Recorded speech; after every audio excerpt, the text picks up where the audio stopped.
na yeye atakaye na ayatwae maji ya uzima bure.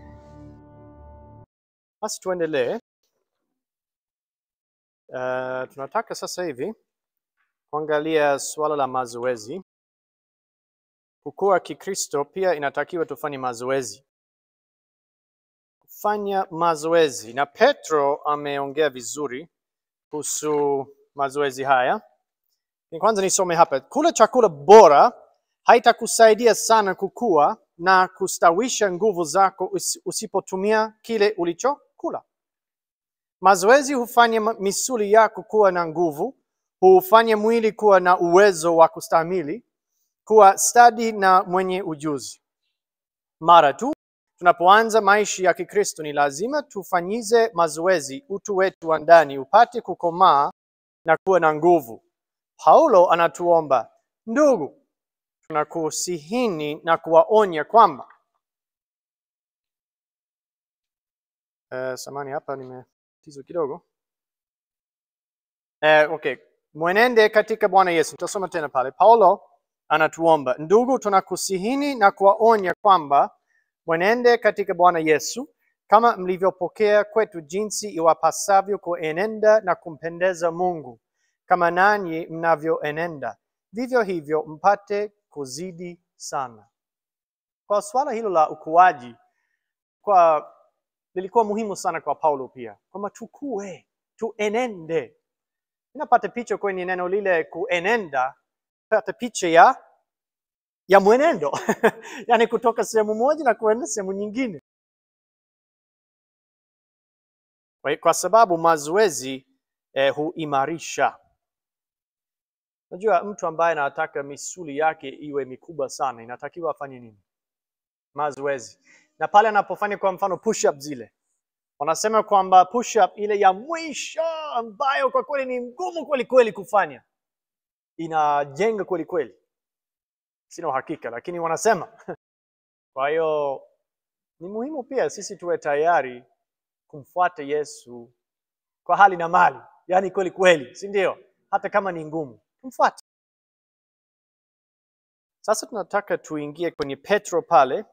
Waraka wa pili wa Petro sura ya kwanza. Petro, siku nyingine ukiwa na muda, kwa sababu tumeshaongea kuhusu kuzoea kusoma neno la Mungu, soma katika waraka wa pili wa Petro sura ya kwanza. Lakini leo tutaingia moja kwa moja kwenye mstari wa 5. Labda niseme tu kwamba kabla ya mstari wa 5 Petro anatuonesha jinsi tulivyopewa ahadi kubwa sana. Na yani kifupi tunaweza kuwa na matumaini makubwa sana na ahadi. Tumepewa Roho Mtakatifu. Lakini Petro hakusimama pale tunakusema ndio mmepewa ahadi kubwa sana, nyinyi mnaweza kufanana na Yesu, yani mtakuwa ndani ya Mungu basi. Hapana. Akaendelea na kutuelimisha kwamba tunapaswa kufanya mazoezi. Na sasa hivi tunataka tuangalie mazoezi haya. Lakini pia ni mazoezi ya kiroho. Labda niseme pia kabla ya kuanza kusoma. Yesu alikuja duniani. Alikuwa anasisitiza kitu fulani. Yeye alikuwa anafundisha mengi sana. Lakini sana sana alikuwa anafundisha mambo ya kiroho. Sio mambo ya kidunia. Mambo ya kiroho. Kwa tuendelee kusoma hapa tuangalie jinsi ya kufanya mazoezi ya kiroho. Labda mtu mmoja wapo angeweza kutusaidia kusoma waraka wa pili wa Petro sura ya kwanza mstari wa 5 hadi mstari wa 7. Mstari wa 8. Soma mpaka mwisho wa mstari wa 8. Neno la Bwana linasema, naam, na kwa sababu hiyo jitahidini sana ili katika imani yenu mtie na wema, na katika wema wenu maarifa, na katika maarifa yenu kiasi, na katika kiasi chenu subira, na katika subira yenu utauwa, na katika utauwa wenu upendo wa ndugu. na katika upendo wa ndugu upendo. Namba 8. Ndio. Maana mambo hayo yakiwa kwenu na kujaa tele, yawafanye ninyi kuwa si wavivu wala si watu wasio na matunda kwa kumjua Bwana wetu Yesu Kristo. Mstari wa 9. 8 tu basi 8. natosha. Asante sana. Kwa hiyo Petro anataja baadhi ya mambo hapa. Anasema tujitahidi. Tujitahidi kufanya nini? Jitahidini sana ili katika imani yenu mtie na nini? Wema. Kwa imani ni muhimu sana. Sawa? Imani. Tunasema kuzi imani. Huu ndio mwitikio wa kimsingi kwa Mungu ambao unaanzisha uhusiano wako na yeye na wahitaji kuongezeka. Kwa sababu udanganyifu na mafundisho ya uongo yataongezeka siku za mwisho, ni lazima imani yako ikue. Sio iwepo tu, ikue. Sawa? Ili iwe nanga imara. Unavyoendelea kujua mengi kuhusu mapenzi yake, unahitaji imani yenye nguvu ili uwe mtiifu.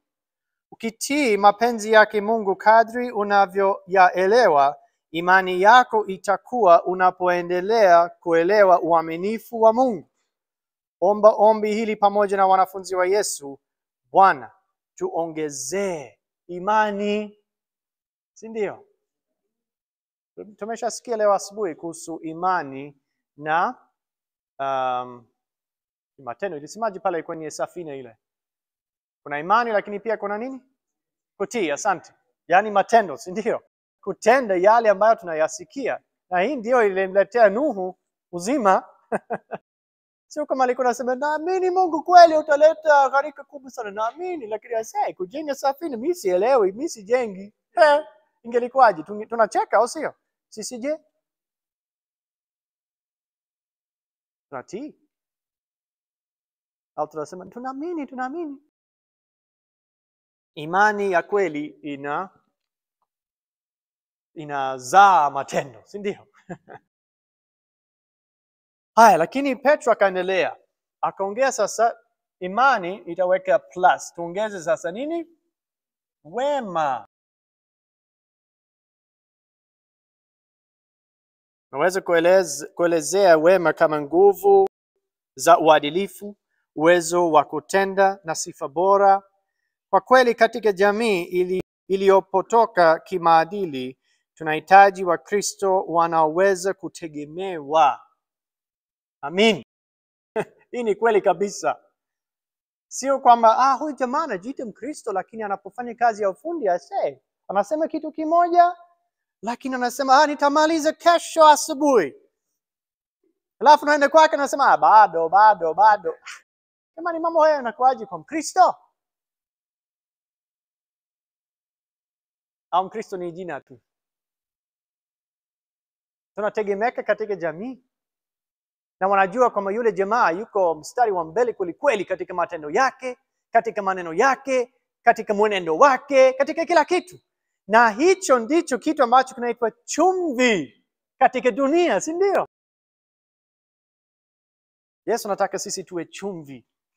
Chumvi ambayo inafanya kazi kweli. Wema hapa. Imani halafu nini? Wema. Halafu baada ya wema, inabidi tuende haraka kidogo au vipi? Ongeza maarifa yako. Jitahidini sana. Na hii sio kwa mtu ambaye amelegea mgonjwa, hapana. Jitahidini sana ili katika imani yenu mtie na wema. Na katika wema wenu maarifa. Nani anatia? Sisi wenyewe, au sio? Mungu anataka sisi wenyewe tuwepo pale. Yeye anasaidia bila shaka, lakini anataka tusonge mbele. Baada ya wema nini tena? Maarifa.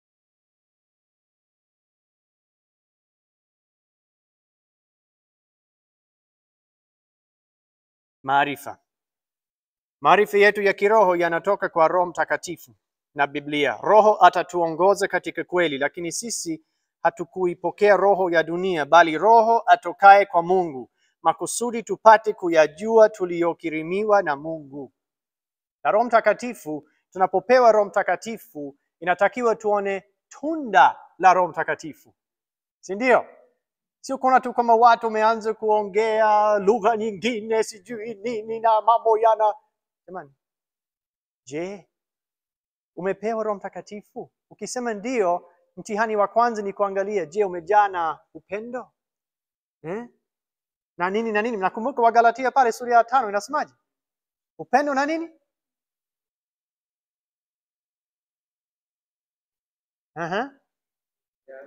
Kiasi na mengine. Mambo mazuri sana, mambo ambayo tunataka sana kuona katika jamii, si ndio?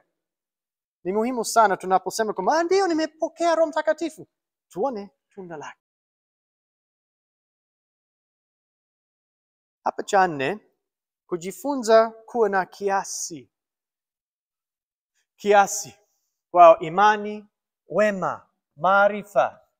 Kiasi. Neno hilo sijui wewe unapata mawazo gani unaposikia neno hilo kiasi. Kiasi ni uwezo wa kuutawala mwili na hamu, au tuseme pia tamaa za mwili.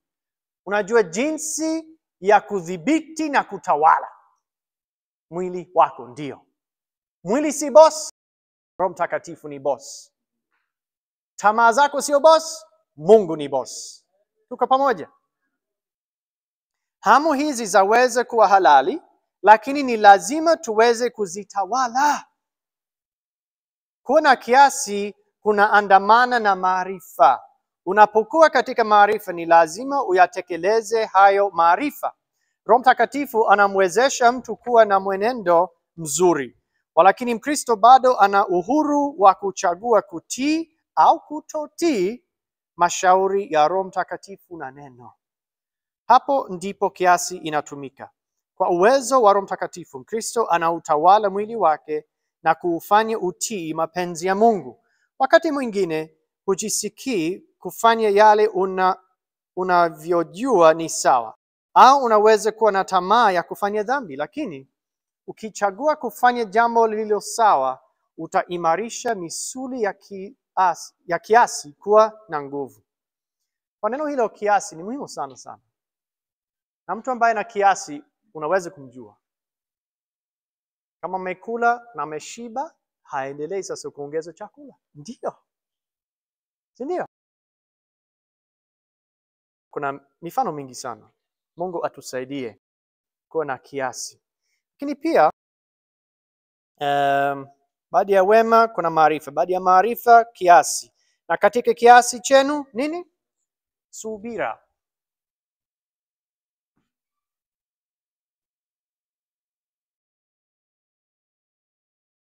Subira. Lakini si kama nilikuwa nasema kwamba tusonge mbele, ndio.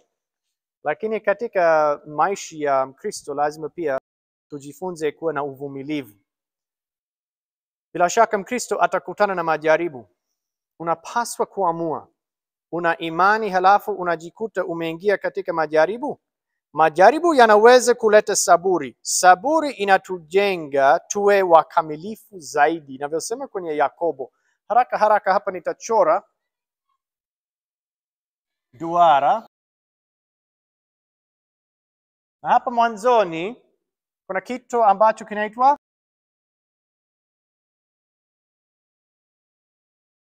sijui niseme jaribio au jaribu. Jaribu, Na majaribu yanakuja kwa sote. Si ndio jamani? Majaribu yanatujia kweli kweli, yanatufikia hapa duniani. Lakini kitu ambacho kitaonesha kwamba wewe unakuwa Kikristo au la, ni jinsi unavyoshughulikia majaribu yale. Sawa? Yakobo anatuonesha kwamba, tusome hapa, inasema katika Yakobo sura ya 1 mstari wa 2 na hadi 4, Yakobo anasema, ndugu zangu, hesabuni ya kuwa ni furaha tupu. Furaha tupu mkiangukia katika majaribu mbalimbali. Ase, napenda kufurahia majaribu. Mimi sipendi majaribu, wewe je? Lakini inaonekana Yakobo ameshakomaa kiasi kwamba anaona kwamba majaribu yanaweza kuleta mambo mazuri. Ndio. Hesabuni ya kuwa ni furaha tupu mkiangukia katika majaribu mbalimbali, mkifahamu ya kuwa kujaribiwa kwa imani yenu. Sasa kuna jaribu linakuja na kuna kitu ambacho kinaitwa imani, na imani yenyewe inaweza kama kujaribiwa, kwa sababu kwa mfano labda ndugu yako hajamwamini Mungu na wewe labda nyumba imeungua au umepata tatizo fulani, na yeye ataanza kukucheka akusema si kama nilikuambia, wewe unawezaje kumfuata Yesu wakati sisi tuna mababu? Mababu, nafikiri mmenielewa au sio? Tupo Tanzania jamani, au sio? Mimi nipo Zanzibar na mababu wanaamini kweli kweli mambo hayo. Jamani. Yaani wenzetu kweli wanaenda kwa mganga wa kienyeji sana. Sana tu. Ni hatari sana. Imani inaweza kujaribiwa. Ndio. Utasimama pale katika neno na katika kumfuata Yesu na kumwamini yeye, au utateleza kidogo na kusema si kweli, inabidi tumtafute mtaalam fulani, hatuelewi. Unaona? Wanafanya wengi, si ndio? Mungu atusaidie. Kiangukia katika majaribu mbalimbali, mkifahamu ya kuwa kujaribiwa kwa imani yenu huleta nini? Saburi, ase. Kwa hiyo saburi, tumesemaje? Asante, saburi. Nikosea kidogo. Kwani kama duara fulani tunapata jaribu. Jaribu inaweza kuleta imani. Na pale tunapovumilia kwenye imani, kumbe tunapewa kama saburi zaidi. Si ndio? Na halafu inasemaje? Na saburi na iwe na kazi kamilifu. Kazi kamilifu. Nakumbuka wanasema hakuna mkamilifu. Je, uko tayari kukamilishwa zaidi? Uwe tayari kwa majaribu. Au sio?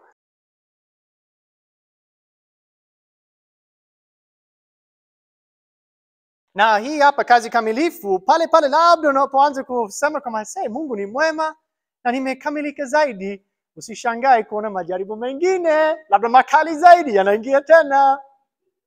Kujenga imani zaidi, na imani ile sasa inaleta saburi zaidi, na utakuwa mkamilifu zaidi sasa kuliko nyuma. Halafu majaribu mengine yanaingia.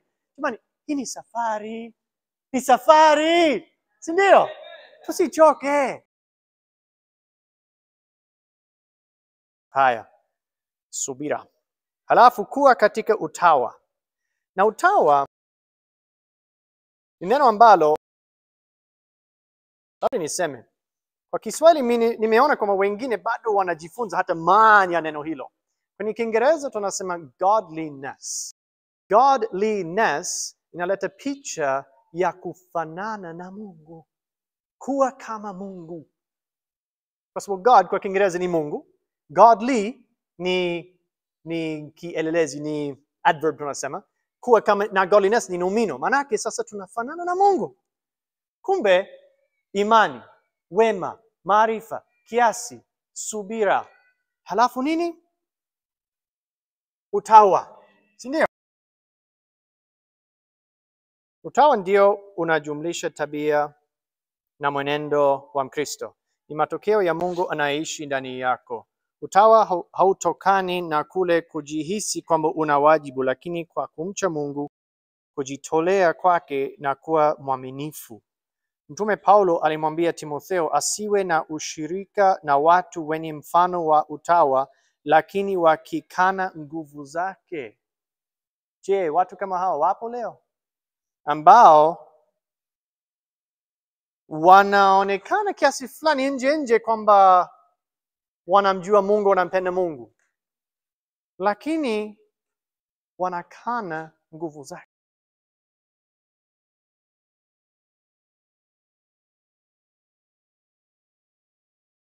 Dini kama hiyo isiyo na maana ni unafiki. Unafiki. Kweli, tupo kwenye siku za ajabu kwa sababu watu wanaweza kusema mengi sana.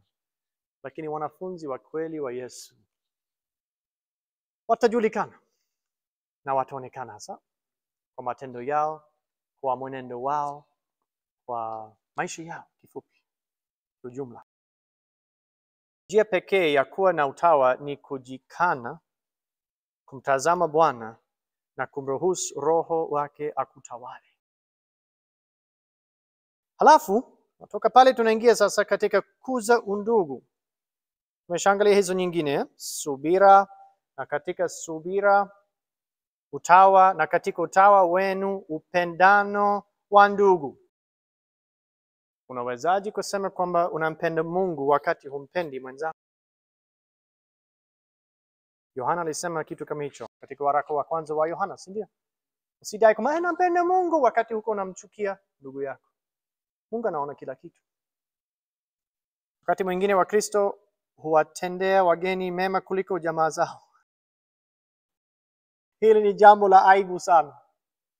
Kama tutadumisha mahusiano ya nyumbani na kanisa katika upendano wa ndugu, tutaburudika badala ya vita na magomvi. Tuendelee, fanya mazoezi katika upendo. Fanya mazoezi katika upendo, kwa sababu mwishoni hapa tuna upendo, si ndio?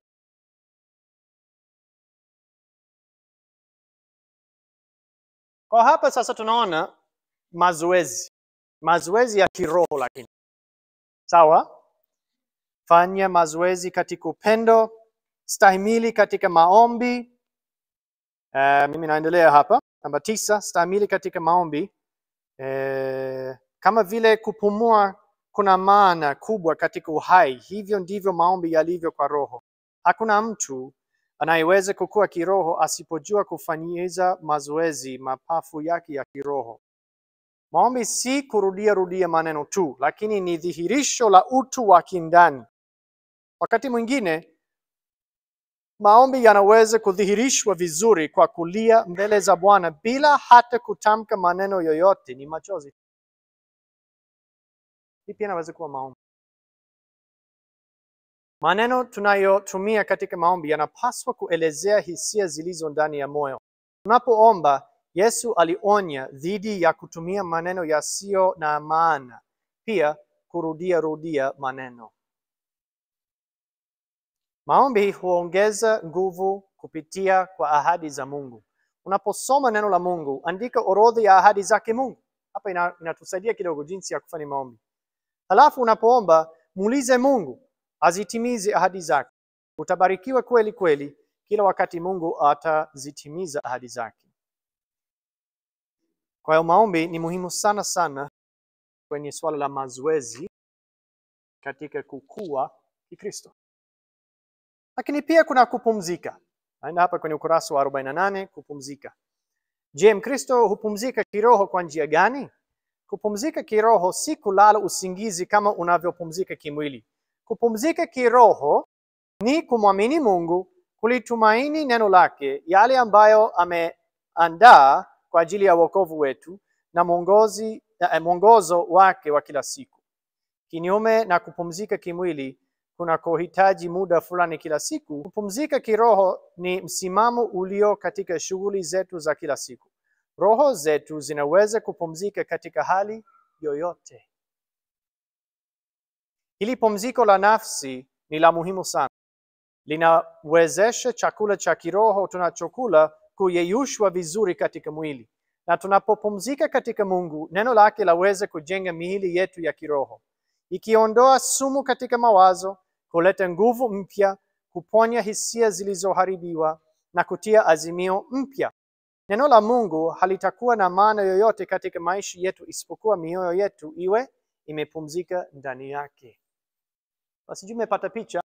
Kupumzika kiroho sio kusimama tu kwenye safari ile na kuanza kusema nimechoka kweli kweli, nitatulia tu hapa. Nakumbuka, hakuna kupumzika vile, yani kwenye safari ile. Lazima uendelee hivi au utateleza nyuma. Hakuna kusimama hivi. Sawa? Lakini hata hivyo, unaweza kupumzika. Kupumzika kivipi? Kujua kwamba Mungu anajua. Mungu anashika kila kitu. Mungu anaelewa hali yako na hali ya wenzako na hali zote zile anajua. Pale pale unaweza kupumzika. Si ndio? Katika Mathayo Yesu anasema, "Njoni kwangu ninyi nyote msumbukao na wenye kulemewa na mizigo, nami nitawapumzisha." Haka pale labda tunaweza kusema asante Yesu kweli kweli. Lakini pia Yesu alisema jitieni nira yangu. Je, tunajua maana yake? Nira ni nini? Heko, Tunasemaje kwenye Kiswahili cha leo? Ng'ombe wawili wanafungwa pamoja, wanaweka mbao fulani pale ambao wamechongwa. Mmoja akienda mbele, yule kiongozi, yani ng'ombe kiongozi, labda tunaweza kusema, akienda mbele, mwenzake anapaswa kufanya nini? Kumfuata. Akienda kushoto, anaenda kushoto. Akienda kulia, anaenda kulia.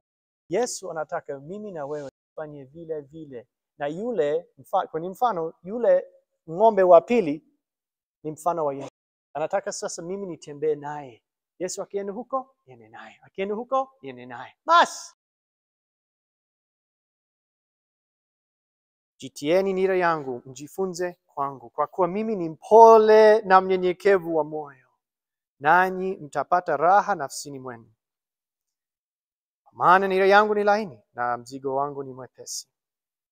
Ili kupata pumziko la nafsi, tusijaribu kuingia mbinguni kutumia nguvu zetu wenyewe, lakini kwa imani tuikubali njia ya Yesu. Tunapojitia nira yake, uwepo wake utaitia mioyo yetu nguvu chini ya nira, ukiufanya mzigo kuwa mwepesi. Je, unayo hii pumziko? Kama hauna, njoo kwa Yesu katika kujisalimisha na kumwamini. Halafu ili kudumisha pumziko la kiroho ni lazima macho yetu yalenge thamani ya milele. Sio watu ambao wanazunguka tu hapa kila siku. Naamka asubuhi, natafuta chakula, nakula kidogo sijui nini, halafu naongea na wenzangu kidogo, naangalia watoto wangu kidogo, na kulala tena. Kesho yake vile vile naendelea kwenye duara tu. Je, tunaangalia mbele? Kwa nini tupo hapa duniani? Kwa kuzunguka tu kila siku? Tumewekwa hapa duniani kumtukuza Mungu. Pale tunapomtukuza Mungu, tutakuwa tunamwangalia na kumfuata. Sasa tunatoka pale kidogo, muda unakimbia kweli kweli. Tunaangalia sasa magonjwa ya kiroho na chanzo chake. Ni muhimu sana pia katika afya yetu ya kimwili tuelewe kwamba kuna magonjwa mbalimbali, si ndio? Kwa mfano, kipengele A inasema wachungaji wasiojali. Na inaongea kuhusu Eli na watoto wake. Sitasoma sana pale, lakini ni muhimu sana kwamba tuwe makini sana kwenye swala hilo la wachungaji. Hapa inasema siku hizi viongozi wengi wa makanisa wanakosa ujasiri wa kufundisha mambo yote ambayo Kristo ameamuru. Yesu alisema pale katika Mathayo 28 kwamba nendeni na kufanya nini?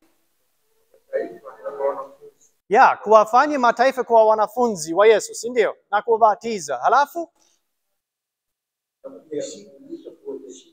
yote tunasisitiza ile ya mwishoni pale, au tunaangalia tu na kuwafanya wengine kuwa wanafunzi? Kuyashika yote ina maana gani? Yesu alifundisha mengi, si ndio? Sisi je? Yesu alisema mkinipenda mtazishika amri zangu. Na hii ni amri yake mojawapo. Kwenda kuhubiri na kuwafundisha mataifa hayo yote. Wapo wachungaji wengi ambao hawafanyi hivyo. Wanafundisha yale ambayo yanafurahisha tu maslahi kwao, lakini pia yale ambayo yanawafurahisha watu ili watoe pesa. Niseme wazi, ni hatari jamani, ni hatari, si njia ya Yesu. Sawa?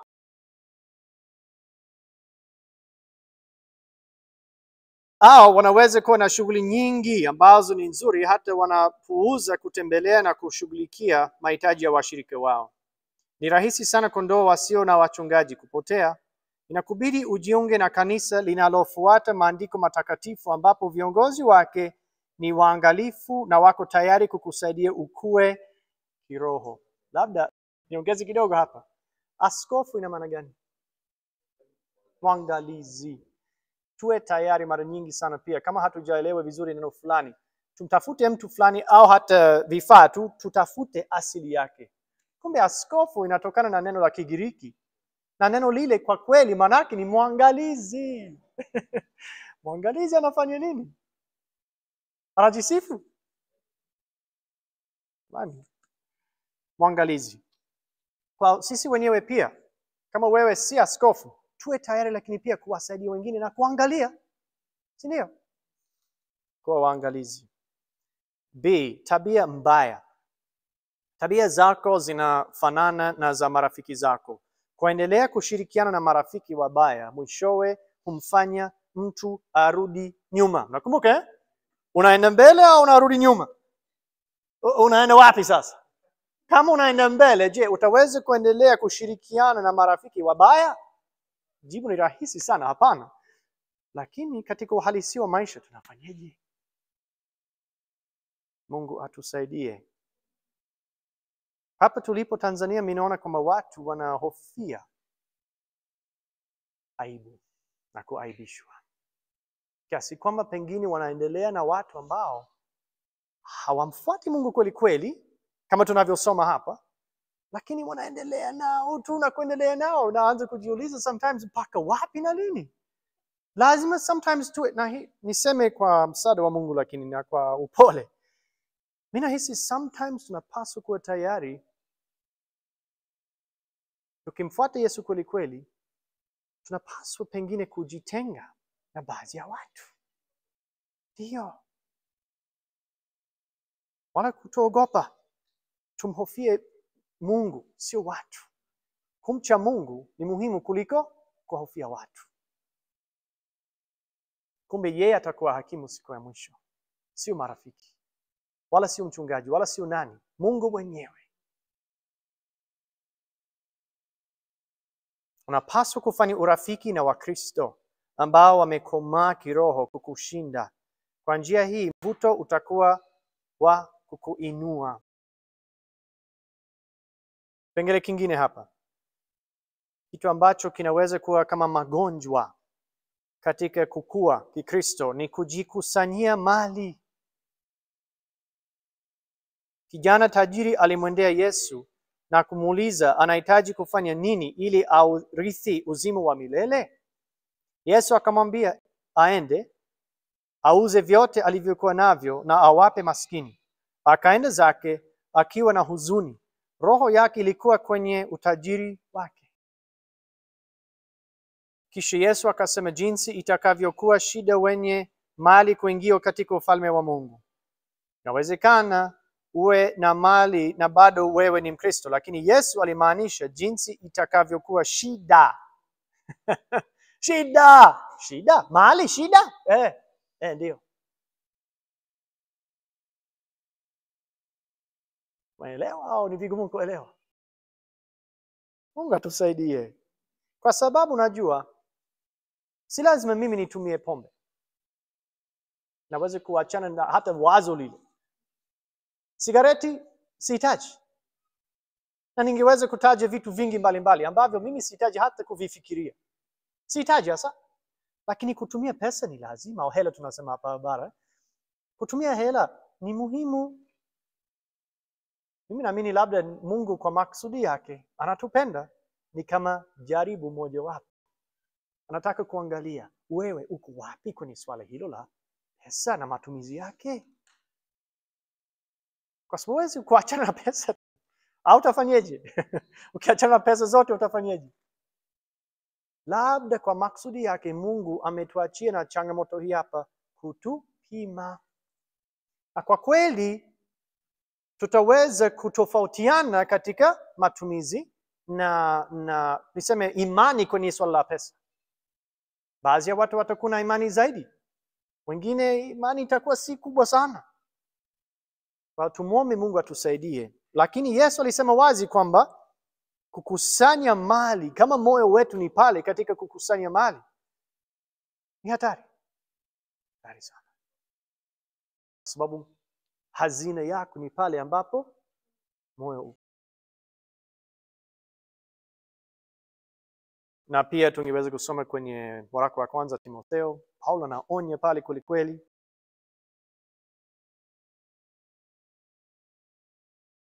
Kuna kipengele kingine hapa. Magonjwa haya. Kina kifupi.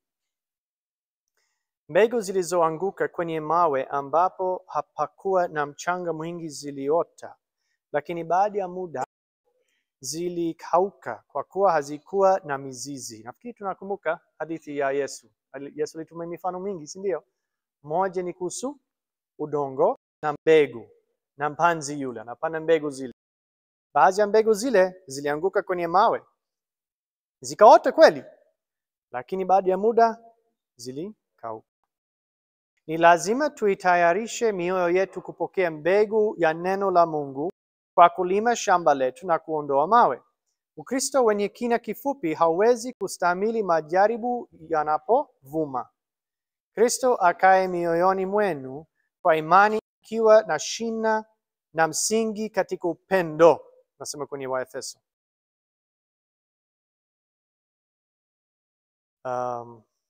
Pia ukisoma kwenye Wakolosai unaweza kupata picha jinsi ya kufanya ili uwe mwenye shina na mwenye kujengwa katika yeye Kristo na kufanywa imara kwa imani. Na pia kuna andiko fulani nasema, basi kama mlivyompokea Kristo Yesu Bwana, enendeni vivyo hivyo katika yeye. Tulimpokea kwa imani, tulimpokea kwa sababu tulishindwa, tulichoka, si ndio? Lakini vile vile sasa tuendelee katika kutembea.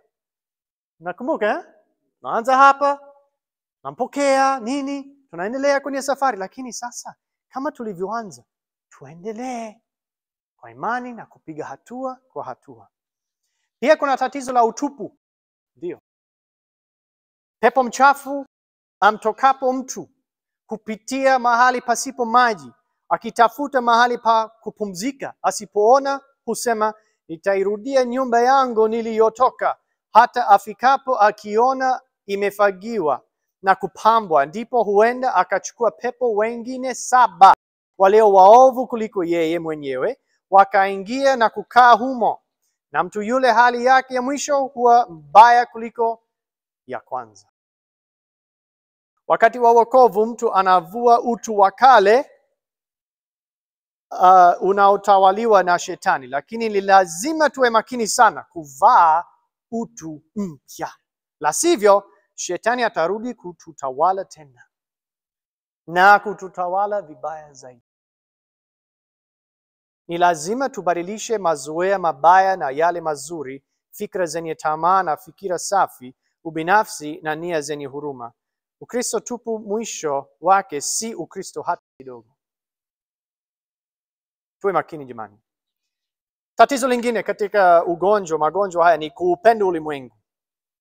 Watu wengi huanguka kiroho kwa sababu wangali wanaupenda ulimwengu na anasa zake. Ni lazima ushinde majaribu ya ulimwengu yanayopitia katika tamaa ya kimwili, tamaa za macho na kiburi cha maisha. Ni lazima upendo wetu uelekezwe kwa Mungu, neno lake na kanisa. Mambo ya ulimwengu huu yanaweza kuonekana kuwa mazuri na wengi wakafurahia anasa zake, lakini haya yote ni ya muda tu. Sikiliza, Ibilisi hana mpango mzuri na maisha yako. Hana mpango mzuri na maisha yetu. Anapokujaribu kwa anasa za ulimwengu, fahamu kuwa njama zake ni kukuharibu tu. Hii ni lengo lake tangu mwanzo. Pia kuna changamoto nyingine, usingizi wa kiroho. Magonjwa ya kiroho na usingizi wa kiroho au kurudi nyuma zinaweza sababishwa ikiwa unashiriki meza ya Bwana isivyostahili. Hapa nasema meza ya Bwana, labda tungeweza kusema kushirikiana na wengine wakati wewe ni mgonjwa na unaficha mambo kwenye maisha yako. Hatari jamani. Unaweza kuathiri wengine. Umeshaathirika wewe mwenyewe. Yaani ufike mahali ambapo sasa unatubu kweli, unaachana na usingizi ule wa kiroho. Mungu atuamshe. Inasema kuwashutumu wengine. Tukiendelea kuchungua maisha ya ndugu zetu, tunakosa kuyatambua makosa yetu wenyewe. Kwa kawaida mwenye kutafuta makosa kwa mwingine yuko katika hali mbaya zaidi kushinda yule anayemlaumu. Kweli? Umeona makosa yale kwenye maisha yake, vidole vitatu vinaelekea huko. Au sio? Mungu atusaidie. Rahisi sana kuona matatizo na dhambi na nini kwenye maisha ya mtu mwingine. Lakini kuona katika maisha yangu pengine ni vigumu zaidi. Lakini mimi naamini tukiwa wanyenyekevu na wapole, Mungu atatusaidia. Tunaweza kutubu kweli na Mungu kwa njia zake ataondoa matatizo yale, dhambi ile, atatusafisha tuwe watakatifu.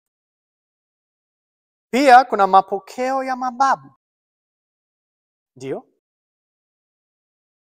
Wayahudi wengi kwa nyakati za Yesu, hasa Mafarisayo, walikuwa na ugonjwa huu. Walizingatia sana kuzihifadhi tamaduni zao za kidini zilizobuniwa na mababu zao badala ya sheria za Mungu. Kwa hiyo kifupi, tuwe makini tunapofikiria mazoea yale, mapokeo yale, na kuyachambua, kuangalia kama kuna mazoea au mapokeo ambayo hayafai, tuachane nayo. Je, tamaduni hizi ni mbaya? La, sio kabisa. Tamaduni zinaweza kuwa nzuri, lakini hazipaswi kuwekwa mbele ya sheria za Mungu. Makanisa mengi leo wanavyo vijitabu vyenye maelezo ya imani na matekelezo ya kanuni za imani yao. Kusudi la sheria kama hizo ni kuziweka kanuni za Biblia zitekelezwe, sio kuchukua nafasi ya Biblia. Kanuni za Biblia zilizo katika sheria hizi ndizo zinazofaa kuwa msingi wa mwenendo wetu. Tunapoishi tu kwa sheria za wanadamu, tunarudi nyuma na kuingia katika dini za upotovu na uongo. Wanaofuata utamaduni tu wana mfano wa utawa, lakini wakikana nguvu zake. Hao nao ujiepushe nao. Jihadhari na ugonjwa huu mnyemelezi. Ndio. Pia kuna tabia ya kusahau. Hususan kusahau kunasababishwa na kutilia maanani kitu kingine. Mambo mengine kama haya ambayo yanateka uangalifu wetu yanaweza kuwa ya halali na neema. Kweli katika kukumbuka, ni muhimu sana tukumbuke yale ambayo Mungu amefanya katika maisha yetu mpaka leo. Tusisahau. Pia ni muhimu sana kusoma historia. Kuangalia historia ya kanisa. Kuangalia historia ipo jamani. Vitabu vipo. Tunaweza kuangalia kuanzia siku za kanisa la kwanza na kuendelea na kujifunza mengi sana. Lakini kama hatutaki kusoma, pengine ni kama tunazunguka kwenye mambo yale tena na kufikiri ni kawaida tu. Wakati si lazima. Tuwe watu ambao tunajikaza, tunakaza mwendo, au sio? Tunasoma Biblia kwanza, Biblia iwe na kipaumbele, lakini pia vitabu vingine ambavyo vinaweza kutuonesha historia ya kanisa na changamoto zake, mambo kama hayo. Kwa nafikiri tutaishia hapa, isipokuwa nitashauri kwamba katika muda wako kwa nyumbani na wapi, tusome kuhusu Timotheo. Timotheo alikuwa Mkristo mwenye kukua. Kwa kweli historia inatuonesha kama sikosei kwamba Timotheo alikuwa kiongozi kwenye kanisa baadaye. Kwa hiyo ni mfano hai wa yule aliyekuwa kiroho. Basi nahisi tumeongea mengi. Lakini baadhi ya mambo ya kukumbuka ni tujiulize kabla ya kufanya maamuzi, kabla ya kufanya tendo lolote, tujiulize maswali yale matano. Lakini pia tubadilishwe kama kiwavi, au sio? Tuwe kama kipepeo ambaye anapendeza sana sana kwa nguvu za Mungu.